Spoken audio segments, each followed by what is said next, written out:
twin flames, twin souls. What happens in this dynamic when you've got two twin flames in a relationship in this reality and one of them passes back to spirit? How does this affect the one that's left? How does it affect the one that's passed on? What does it bring up and trigger from any other past life experiences or multidimensional experiences that these two souls have engaged with each other? We are also our own twin flames on some level. Twin flames, twin souls. What happens in this dynamic when you've got two twin flames in a relationship in this reality and one of them passes back to spirit? How does this affect the one that's left? How does it affect the one that's passed on? What does it bring up and trigger from any other past life experiences or multidimensional experiences that these two souls have engaged with each other? So I had a client recently who has been going through this experience, a beautiful soul in her feminine form in this reality, married to her partner, and the partner passed away. And going into the healing session, when I had to kind of figure out what was going on, I didn't realize that they were twin flames and having this kind of extra special bond. But I went into another lifetime, a past life, another soul experience where the two of them had a lifetime together. And in that lifetime, the soul of this woman that I was working with, the soul that she was in the relationship with, her twin flame in this other reality, was her brother. She was masculine too in this other reality. And he died suddenly. Now, when someone dies suddenly, there's always grief around the chest, around the lungs. It always kicks up a lot of grief. Sometimes it kicks up a lot of guilt, which is held in the liver. Sometimes the stuck emotion gets stuck in the intestines. We went into another past life as well, where the same two twin souls have been together. In this other relationship, it was a father-daughter situation, and the father had lost the daughter. More grief, more guilt, shame, guilt for not saving his daughter, not being able to look after his daughter. It wasn't his fault, but as a father, if you don't outlive your daughter, you're gonna feel a little bit guilty on some level. It's a natural human thing. Most people can't get over that. So these two past life experiences where the same twin soul, twin flame, had been in a relationship with the other part of the soul, in both of these realities, all kind of exacerbated, and all of this stuff was brought to the forefront. So not only are we dealing with the trauma in this reality, we're also dealing with the other two traumas in the other two realities.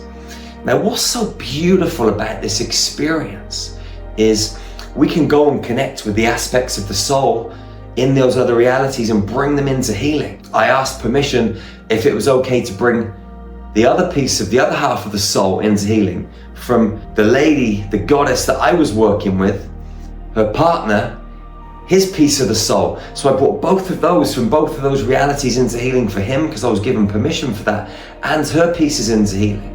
So you had three realities, both twins, in all three realities going into healing.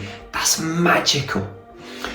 What is even more beautiful, when you've got someone that understands this process, they can go into that 0 point, they can connect, they can slow down their brain waves, slow down their heart rate, and get into that altered state of consciousness where they start to move to the other side and actually connect with the other half of their soul in the spirit world, in a different dimensional space. And they can be together and hold space for each other whilst all three realities are going through the healing process. Because as a physical human, when those aspects are brought into healing, it's going to bring up the guilt, it's going to bring up the fear, it's going to bring up the shame, it's going to bring up the abandonment. Anything that's rising on a DNA cellular level is going to come up to the surface for transmutation.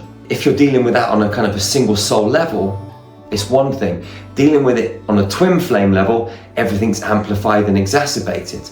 But when you kind of cross over and reconnect in that other dimensional field and hold space for each other, it's a beautiful, beautiful experience. And so it's really important to understand how these dynamics work, and to not be in fear of it, to not see it as something that's too much or too intense, but to embrace the totality of this incredible dynamic and allow the healing to unfold and just be so grateful, deeply grateful, immensely grateful for this huge, beautiful experience that you get to have as a human soul, or as a soul in a human body, having this human experience and seeing it from multiple perspectives, from the soul inside the physical body, from the consciousness outside of the physical body, on the other side with the other piece of your soul, having this dual experience, reconnected in the multidimensional playing fields.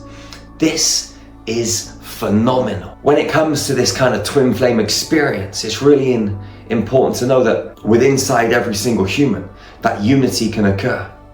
This masculine and feminine, zero pointed and equilibrium. You know, this twin flame experience can happen within each of us. We are also our own twin flames on some level, because everything's connected. At the same time, there are souls that are deeply connected, that split and go and have multiple experiences apart from each other. Sometimes in different human vessels in the same human reality. Sometimes these souls, they split and they go off and they're on different timelines. But there's always this multi-dimensional connection. And bringing your consciousness outside of your body, or bringing your light body, your soul, outside of your body, and going and reconnecting on that deeper level. All of this stuff's possible. Healing is beautiful. It's really important to note that as a human being, you know, we're like biological computers. And whenever we go into a healing experience and we bring soul fragments, pieces of us, back into this now space that have been lost in the field, still caught in that traumatic, energetic cycle which happens when you bring a piece of your soul out and bring it back home. This is also stored on a DNA level. Stuff that we've experienced past lives, ancestrally, multiple timelines back, is stored in our DNA, our RNA. And we have to go in and wipe out that code, change that code, go in and clean it, clean that computer code. Imagine you've got, 50, 75, 100 trillion cells. How many is it really? Actually, doesn't really matter, but you've got a bundle of cells in your body. Imagine they're all like glass bottles, okay? And they've all got fizzy drink inside. And that fizzy drink is the toxicity that has been stored for eons, hundreds, thousands, even millions of years if you go back through some of your galactic incarnation, back to the stars. All of that toxicity compounds and compounds. Now don't get me wrong, a lot of your soul experiences are beautiful and empowering, but some of them, they create a little bit of chaos. At the same time, it's beautiful because it's coming up for healing so you can grow and remember, learn. But going and clearing out that computer code is really important. It's like taking the lid off all those bottles. That stuff comes rushing up to the surface. And sometimes it can take days, weeks, months. But it's a process. Some people call it a healing crisis. I never use that terminology. Why would you call it a crisis? It's a beautiful situation. Just because someone's going through a little bit of a process, they might be having some ups, downs, anger, jealousy, rejection, fear, whatever it is, guilt, shame, trauma. It doesn't matter. It's beautiful. And if we can keep our heart open, be very present when we go through these processes, we can just hug ourselves through the process.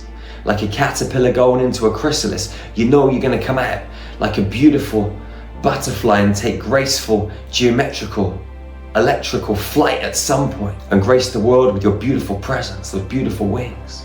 But whilst you're going through the process, just like the caterpillar going into the mush inside the chrysalis, it kicks back, relaxes, and trusts the process. That's what we've got to do as human beings when we're going through our healing process. Trust it.